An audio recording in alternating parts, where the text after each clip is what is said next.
പണ്ട് പണ്ട് ഒരു കാട്ടിൽ ഒരു കോഴി ഉണ്ടായിരുന്നു. എന്നിട്ട് കോഴിയാണെങ്കിൽ ഒരു ദിവസം ഇങ്ങനെ പോകുമ്പോൾ ഒരു മരം കണ്ടുവന്നു. എന്നിട്ട് കോഴിയാണെങ്കിൽ അവിടെ ഒരു മുട്ടയിട്ടാണ്. എന്നിട്ട് മുട്ടയിട്ടിട്ടാണെങ്കിലുള്ള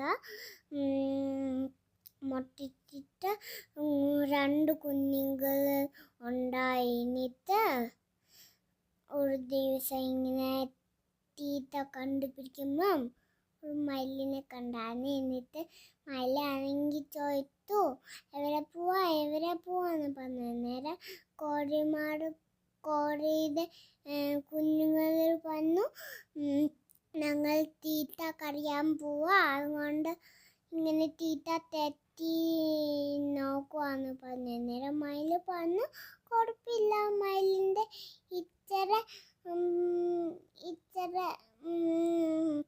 സൈഡിലത്തെ കപ്പ തിന്നുമെന്ന് പറഞ്ഞു. അന്നേരം അവർക്ക് എല്ലാം സന്തോഷമായി. എന്നിട്ട് സൈഡിലത്തെ കപ്പ തിന്നു എന്നിട്ട് മയിൽ ഫുൾ കടിച്ചു. എന്നിട്ടാണെങ്കിലുള്ള അതിൻ്റെ എല്ലാം വിശപ്പോയി. എന്നിട്ട് വിശപ്പ് പോയിട്ട് എല്ലാവർക്കും സത്യം വന്നിട്ട് എല്ലാം പണി ചെയ്തു. അത്രയേ ഉള്ളൂ കഥ.